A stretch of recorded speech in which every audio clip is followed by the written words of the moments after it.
জিজ্ঞেস করি আপনাদের সেই মাটি নরসিংদী শহরে নরসিংদী টাউনে এমন কি কোন মার্কেট আছে যে মার্কেটে ঈমান কিনতে পাওয়া যায় না? 2-4 কেজি ঈমান কমে গেছে, আচ্ছা 5 কেজি ঈমান 10,000 টাকা কিনা এরপরে লোড করে ঈমানটা দিয়ে ঘুরে গেলাম, ফিল আপ করে রাখলাম, তেল টাকা কোন ব্যবস্থা আছে না? স্বর্ণ কিনতে পাওয়া যায় না, কম দাম না সস্তা? কম দাম না বেশি না? বেশি না, এটা কিনতে পাওয়া যায়। হীরা মণি মুক্তা জওহর খুব দামি বস্তু, কিন্তু কিনতে পাওয়া যায়। ঈমান এমন একটা বস্তু নয় যে ঈমানটা দুনিয়ার কোন মার্কেটে কিনতে পাওয়া যায় না। তাই বলে ঈমান কি সবের থেকে দাম কম না বেশি? হীরা মণি মুক্তা জওহর থেকে দাম কম না বেশি? যেহেতু এই ঈমান দুনিয়ার কোন মার্কেটে কিনতে পাওয়া যায় না, এটা সব আর হীরা মণি মুক্তা জওহর থেকে দাম শুধু না, এই ঈমান একটা মুমিনের জন্য, একটা মুসলমানের জন্য তার জীবনের চাই বলছিল একটা মুমিন মুসলমান সেটার জান দিতে পারে, সেটার জীবন দিতে পারে, এক মুহূর্তের জন্য ঈমান ছাড়তে পারে না, ঈমান ছাড়তে পারে না। কথা বলেন ঠিক আছে?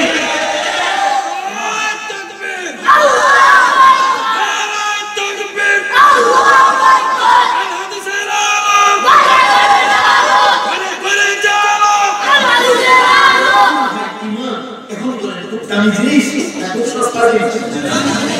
জীবনের চেয়ে দাম কম না বেশি? আল্লাহ নবী বলছেন ওয়াইন কুতিলতা আও হুদিতা, যদি তোমারে কতল করা হয়, কতল তো সহ্য করে নিবে, ঈমান ছেড়ে যদি কোনো কারণে হুদিতা তোমারে আঘাত দিয়ে জ্বালিয়ে দেওয়া হয়, কই না হামলা করে দিলে আগুনে চলে যাও, আমার ইব্রাহিম খলিলুল্লাহর মতো আগুনে করতে প্রস্তুত হয়ে যাও, ঈমান ছেড়ে কথা হয় না? এই যে দেখেন না ইব্রাহিম খলিল, এক বিশাল আগুন জ্বালাইছেন, 800 কবি গর্ত বানাইছে, এটার মধ্যে যে লাকড়িতে বেশি আগুন ধরে এই জাতীয় লাকড়ি আশবাস করে দিছে, হাজার হাজার টন তৈল জাতীয় পদার্থ ছাড়ছে, আগুন জ্বালায় দিছে, ধাও ধাও করে আগুন জ্বলতেছে। এখন গর্তের ভিতরে ভাড়া করে গর্তের চতুর্দিকে আগুনের হিট, ভিতরে ভাড়া লাগলে কাছে কোথাও লাগবো, এখন তো কাছে যেতে পারে না, ভিতরে জন্য লাগবো, শয়তান না কাছে আয়া আমার কাছে বুদ্ধি আছে, টেনশনের কোনো কারণ নাই। কেডা কও? আমার কাছে বুদ্ধি আছে, টেনশনের কোনো কারণ নাই। একটা চরখা বানান, চরখা বানাইয়া চরখার এক মাথায় ইব্রাহিমকে বাঁধে আর আরেক মাথায় কয়েকজন মানুষ ধরে চাপ দিবেন, চরখাটা উঠে গেলে মাথাটা লাগিয়ে দিয়ে আপনারা এইভাবে ঘুরাইবেন, ঘুরাইয়া নিয়ে ওই যে গর্ত বরাবর মুখটাকে এমন ভাবে ঘুরি বা আঙ্কা সিস্টেম করে রাখবে যে ছাকনি দিলে গেল আঙ্কা ছুঁচা ইব্রাহিমের কাঁদবে পড়ে। নাউজুবিল্লাহ বলুন। নমরুদ শয়তান না কথা শুন না, বিপুল পরিমাণে টাকা পয়সা খরচ কইরা বিরাট টাকার এক চরখা বানাইছে, চরখা বানাইয়া চরখার এক মাথায় আংটা দিয়ে ফুল লাগায়া হযরত ইব্রাহিম আলাইহিস সালামের নামে লটকাইছে, আর আরেক মাথায় একজন দুইজন না হাজার হাজার মানুষ উঠিয়া আসছে, একটা ইব্রাহিম সেই মাথায় এই মাথা উঠাইতে পারে। সুবহানাল্লাহ। চরখাটা বুঝছেন কি সিস্টেমটা এরকম, এই মাথায় ইব্রাহিম আলাইহিস সালাম মানছে আর এই মাথায় চাপছে, মাথাটা উঠে গেলে বৃত্তি দিয়ে দিয়া মাথা উঠে শয়তান না আস্তে নমরুদের কাছে আইলো, পারবেন না এই কয়েক হাজার মানুষ হইছে, সারা দেশের মানুষ লাগাইয়া দিল, ইব্রাহিম যে মাথায় আছে এই মাথা উঠাইতে পারবেন না। কেন পারবো না? এই কারণে পারবেন না, ইব্রাহিমের দেখতে যদিও দেখা যাইতেছে একা, আসলে কিন্তু ইব্রাহিম একা না, ইব্রাহিমের সাথে ইব্রাহিম যে খোদার দাবি করতেছে সেই খোদা অসংখ্য ফেরেশতা ঝুলাইয়া দেয়। সুবহানাল্লাহ। এখন নমরুদের রাগ হয়ে পড়ে, না যদি মারো এটা তুই জানোস, এই বুদ্ধিটা দিয়ে আমার এই প্রশ্নটা খরচ করে শয়তান না টেনশন নিয়ে এরপরে বুদ্ধিটাও আমার কাছে আছে, এরপরে বুদ্ধিটাও আমার কাছে আছে, মনোযোগ আছে তো আপনাদের? কষ্ট হইতেছে না তো? আজকে কথা বলা একটু ভাঙা চোরাই হবে। দুই কারণ, এক নাম্বার কারণ আমি কিছু ভাঙা 2 নাম্বার মাইকে বসে তুই বাংলায় দিলা বেশি একটা সুদ পাওয়ার সম্ভাবনা নাই বেশি বেশি তো না বেশি বেশি লাগে আমাকে সুদ করে কাই দাও আছে কইলো 40টা বেগানা নারী আর 40টা বেগানা পুরুষের সাহায্যে এই মুহূর্তে যদি এখানে প্রকাশ্যে জিনার ব্যবস্থা করতে পারে অপকর্মের ব্যবস্থা করতে পারে তাহলে ফেরেশতা একজন থাকে ইবলিস যে বুদ্ধিটা দিছে আপনারা বলেন যেখানে এই জাতীয় অপকর্ম হবে এখানে কি রহমতের ফেরেশতা থাকবে না এখন ইবলিসের এই বুদ্ধি শূন্য নমরুদ 40টা বেগানা নারী 40টা বেগানা পুরুষের সাহায্যে প্রকাশ্যে জিনার ব্যবস্থা চিন্তা করতেছে কত অপরাধ আমার ভাই এখন কি আল্লাহর রহমতের ফেরেশতা থাকবে না এখন কয়েকজন মানুষ ধরে একটা দিছে বলি আস্তে করে চল আর মাথা কইরা গর্ত বরাবর গেছে আর নমরুদ কি খুশি দাদা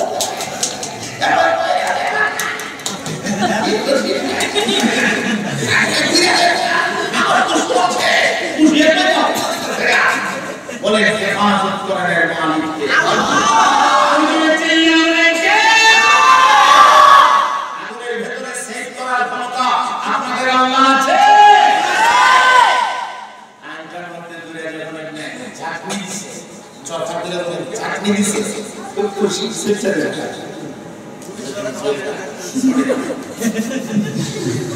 চলে গেছে সুরে অপোজিট টেনশন সুরে দেখা তুই চলে গেছে সুরে দেখা সুরো এখন একটু জায়গা কথা ঠিক এই ঝুলন্ত অবস্থায় কোন সময় ঝুলতে লাগে কোন সময় না মধ্যে লাগে ঠিক এই মুহূর্তে ঈমানের পরীক্ষা শুরু হয়ে গেছে এত কিছু না করে পরীক্ষা শুরু সামনে বলা এই ভূমিকা ভুলে জিবরাইল আলাইহিস সালাম এসে হাজির হয়ে আল্লাহর পয়গম্বর নিচে আসেন এই মুহূর্তে আপনি আগুন তুলে দিয়েছেন ওইটা ওইটা সাইড হয়ে যাবে আমার নাম জিবরাইল আপনি আমার কাছে একটু সাহায্য চান যদি একটু সাহায্য চান আমি আমার ডানা ভিতরে ঢুকে আপনাকে এমন তুলে নিয়ে যাবো যে জীবনে কোনোদিন নমরুদ আর নমরুদ বাহিনী আপনাকে খুঁজে পাবে না আল্লাহ খালি কিচ্ছু পায় না এমনি আবার মিকাইল এসে হাজির সালাম দিয়ে নিচে আসবে করলে ওইটা সাইড হয়ে যাবে আমরা হয়ে যাবে আমার নাম মিকাইল আমি তুফান দিই আমি বৃষ্টি দিই আল্লাহর হুকুমে এমন বৃষ্টি দেব আমার কাছে একটু সাহায্য চান আপনি এমন বৃষ্টি দেব কলসির মুখ দিয়ে যেভাবে পানি পড়ে এভাবে কত গর্ব করে পানি করবো নমরুদের আগুন নিভা যাবে আপনাকে বহু দূরে নিয়ে যাবো অথবা এমন তুফান আমি দিয়ে দেবো প্রবল বেগের পাঠান নমরুদ বাহিনীকে কোথায় যাবে এদেরকে আর খুঁজে পাওয়া যাবে না একটু সাহায্য আমার কাছে চান না নিচে আসি কি বিপদ আর এখন মাইসকে আমার কি মানে পরীক্ষা চলছে এটা বলে একদম পায়ন বলতে যায় আর কাছে সাহায্য চাইবো না আপনি বাবা তোমার আব্বা এই মুহূর্তে তুমি বাবা বাসা আপা বলে গেলে বাসা মাত্র কথা না এই যাতে দুর্মূলি মারা পয়গম্বর শুনছে মনোযোগ দিয়ে এক পর্যায়ে তাকবীর রাজিবিন আমাদের সাহায্য করার জন্য তোমরা এগিয়ে এসো কেন তোমরা আসলা আমি তোমাদের কাছে জানতে চাইবো এই মুহূর্তে আমি যা বলে কইরাসায় হয়ে যাব আমি যা বলে কইরাসায় হয়ে যাব আমরা হয়ে যাব এই কথাটা আমার মহান আল্লাহ জানে না আমার আল্লাহ দেখে না জিবরাইল মিকাইল অবশ্যই আল্লাহ দেখে দিতে তোমরা পাঠাইছে ও না তোমাদের কাছে আমার সাহায্য চাওয়ার কোন দরকার নাই আমার মাওলা যদি আমি ইব্রাহিমকে নবুয়া করে পুরাইয়া আমার মালিকের পুত্রকে কলিজা যদি শান্তি পাবো, আমি ইব্রাহিম আমার মালিকের কলিজার শান্তি দেওয়ার জন্য একবার দুইবার হাজারবার নমরুদের আগুনে জ্বলতে দিয়েছি। তোমরা কাছে সাহায্য করো, তোমরা পরীক্ষায় পাস না করো, কথা বলে এখন আল্লাহ ওই জানটা দেখলে জলিখা শুনে না আল্লাহকে শুনে দেখে আমার ইব্রাহিম পাস এই জলির ভিতরে পরীক্ষা করার আমার ইচ্ছা আছে, এই কারণে একটু জলিও আছে। আল্লাহ রহমতের ভিতরে কি আমরা শুনি আমরা সুচার ফল নিচে ফিরে জায়গা ইব্রাহিম আলাইহিস সালামের ভিতরে কিন্তু পরিমাণ কোনো ভয় নাই, কারণ আমি জান দিচ্ছি আমার মালিকের জন্য। আল্লাহ কার জন্য জান দিচ্ছি? আমার মালিককে খুশি করার জন্য জান দিচ্ছি, মালিককে খুশি করার জন্য। জান না যাইতে পারে ঈমান ছাড়া যাইতে পারে না, চিল্লাবার কথা ভেঙে যাবে। আমার মুসলমান ভাই এখন আগুনের দিকে যায়, আর আল্লাহ আগুনের দিকে একটা মুশকিল সেট করেছে। সুবহানাল্লাহ বলবেন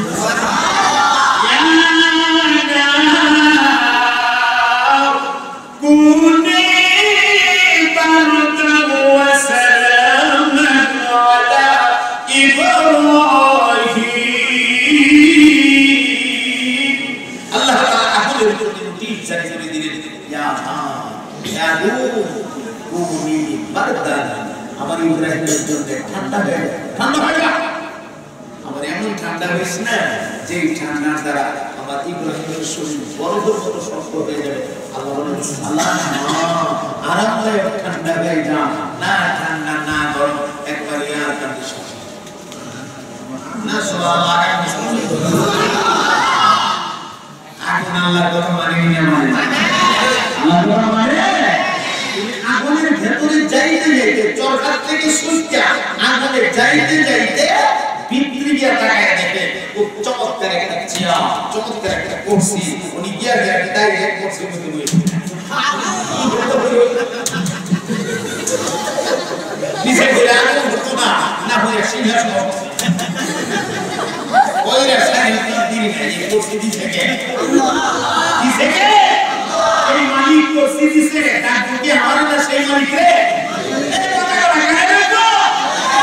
এই কুরসি দিছে মালিকের মামলা হলো আমার নাচ করে আল্লাহ হরি মালিকের জিকির শুরু হয়ে গেছে। চিল্লা বলেন সুবহানাল্লাহ। চতুর্দিকে ফুলের ভয়, আল্লাহ চলতেছে, আল্লাহ বারবার জ্বলবে কি করে? তুই জ্বলবে না জ্বলবে তোকে কে জ্বলবে, কিন্তু তোর জ্বালানি ক্ষমতা নষ্ট করে দিলাম। জ্বলবে লেকিন জ্বালাইবে, তুই জ্বলবে কিন্তু কি করবে না, জ্বালাবে না। আমার ইব্রাহিমের শরীরে একটা পশম তুই করতে পারবি না, ধামধাম করে জ্বলবে, কারণ না জ্বললে তো আমার পয়গম্বরের মুজিজা প্রকাশ পাবে না। এখন ফুলের বাগান, এখন এক কুরসি জ্বলে গেছে, আল্লাহ জিকির করতেছে। নমরুদ উঁচা জায়গা থেকে, খুব উঁচা জায়গা বানাইছে, দেখতো উঁচা জায়গা থেকে গর্তের ভিতরে তাকায় দেখে ইব্রাহিম আগুনে ফেলাইছিলাম ফুল লাগিয়া আগুন ভিতরে শেয়ার হয়ে আগুনের ভিতরে শেয়ার হয়ে গেল। আমার ফুল বাগান ফেলে তোর ফুল বাগান আগুন তো চলতেছে, আগুন তো চলা বন্ধ না, আগুন তো কি হইতেছে, থামদাও থামদাও করতেছে, আগুনের হিট তো আছে, আমরা শুনি তো হিট কি হয়ে গেল দিন ব্যক্তি করে না। সুবহানাল্লাহ বলবেন না?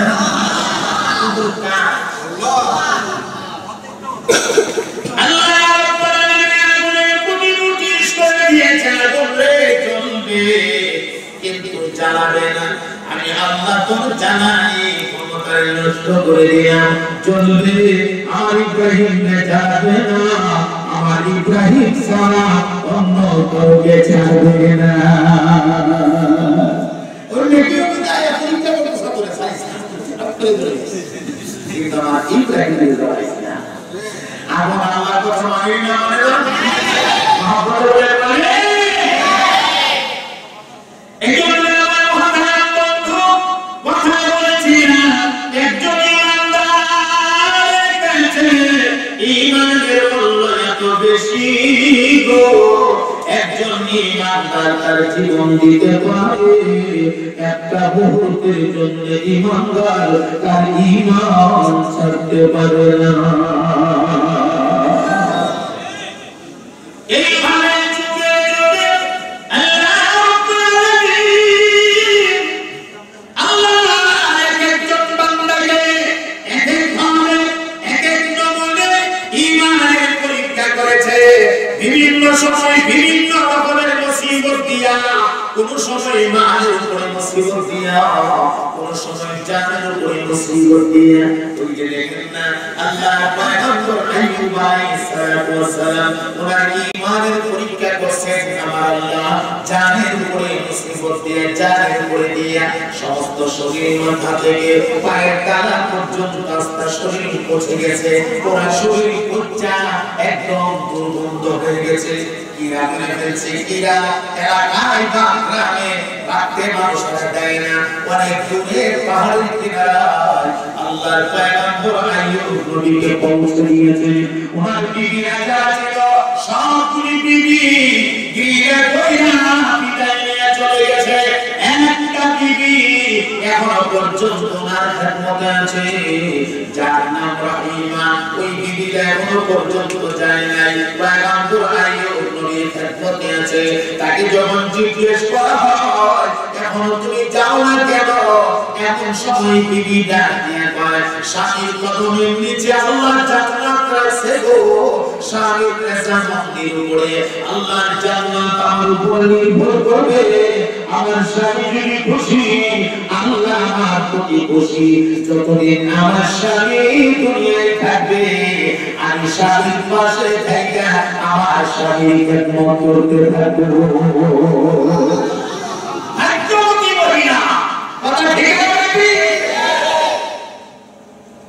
আমার ভাই মীরা বলছে পয়গম্বরকে, ও ভাই বহু দূরে গ্রাম থেকে পাহাড়ে গেলাই একদিনের ওয়াকায় এসছে আল্লাহর পয়গম্বরের বিবি খাদ্য সংগ্রহ করার জন্য গ্রামে আসছে। আর এদিকে পয়গম্বর হঠাৎ করে তাকিয়ে দেখে কিরাগুলি সারা শরীরের মাংস খাইতে খাইতে আস্তে আস্তে ওনার মুখে একদম জিহ্বার গোড়ালি দিয়ে একটা কিরা কামড়াইতেছে। কোথায় গিয়ে জিহ্বার গোড়ালিতে, জিহ্বাটাও খেয়ে ফেলি মনে হয়, জিহ্বার গোড়ালিতে একটা কামড় অনুভব করা যায়। এমন পয়গম্বর ডাক মারছে, রব্বি আন্নী মাসানিয়াদ দুরু ওয়া আনতা আরহামুর রাহিমিন। মহব্বতে আওয়াজে ঈমানি জজবাই আল্লাহ সালাত বয়ান করে দিন হয়, একসাথে বলে দিন সুবহানাল্লাহ।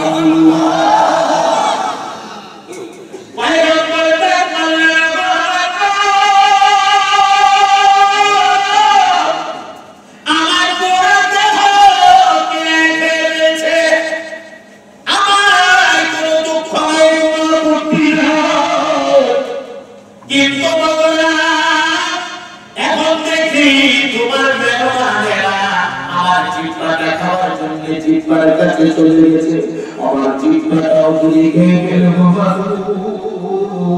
আমি কি দিলাম তুমি মাওলা পাকে জিকির করবো, আমি কেমনে তুমি আল্লাহর জিকির করবো।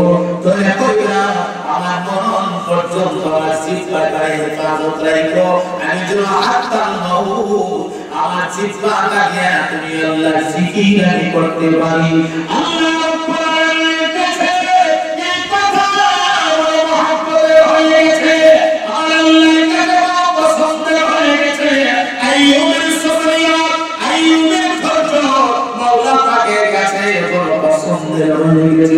আমার আল্লাহ জানে আমি আল্লাহ তোমার পাশে একটা পানির নহর জারি করে দিলাম, পানির ঝর্ণা বা কুয়া জারি করে দিলাম।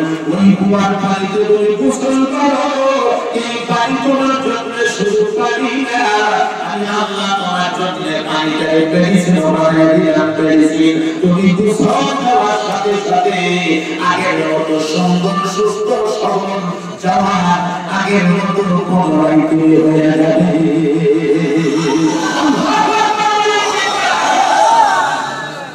আল্লাহ পয়গম্বর আস্তে আস্তে করে জায়গা থেকে ওই যে পানি দিয়া যেই মাত্র গোসলটা দিয়ে দিয়েছে আল্লাহু আকবার গোসল দেওয়ার সাথে সাথে কুয়ার পানি শরীরে লাগার সাথে সাথে মাথা থেকে পায়ের টানা পর্যন্ত কোনো জায়গা কথা নাই কোনো জায়গার মধ্যে কোনো আপনার ইনফেকশন নাই দুর্গন্ধ নাই একদম সাফা হয়ে গেছে একদম পরিষ্কার হয়ে গেছে চামড়া আগের চাইতে মুসলিম আরো নেক আরো সুন্দর হয়ে গেছে আইয়ুব পয়গম্বর আগের চাইতে আরো বেশি জওয়ান হয়ে গেছে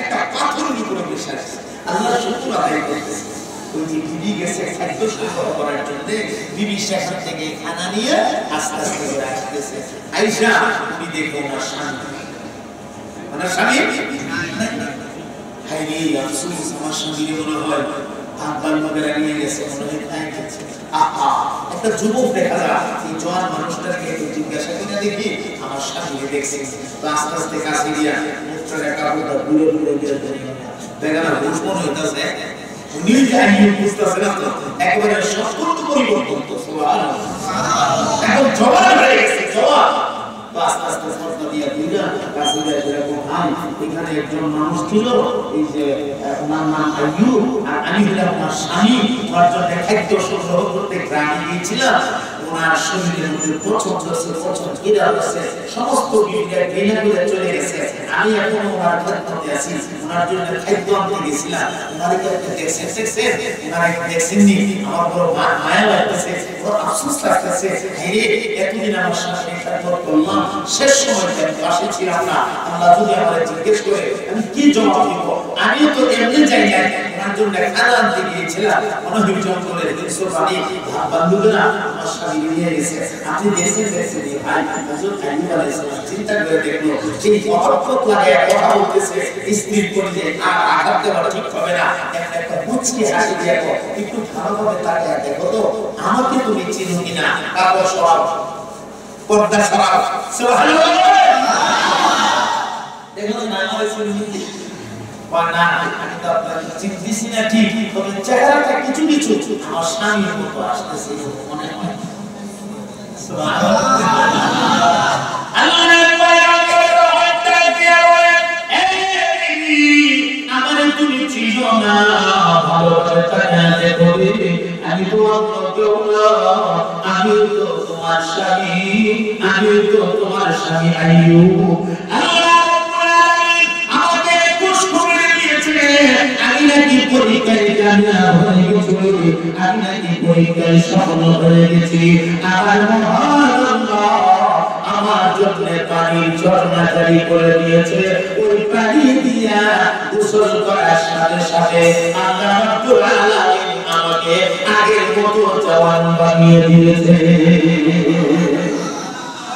এজন্য মনে রাখবেন ইমানদার যতদিন দুনিয়ায় বাঁচবে বিভিন্ন নমুনায় আল্লাহ রাব্বুল আলামিন ইমানদারদেরকে পরীক্ষা করবেন ইমানদারের দায়িত্ব পরীক্ষার সময় ধৈর্য ধারণ করা একটা কথা ভালোভাবে মনে রাখবেন যার ইমানের পাওয়ার যত বেশি তার পরীক্ষাটা হবে তত কঠিন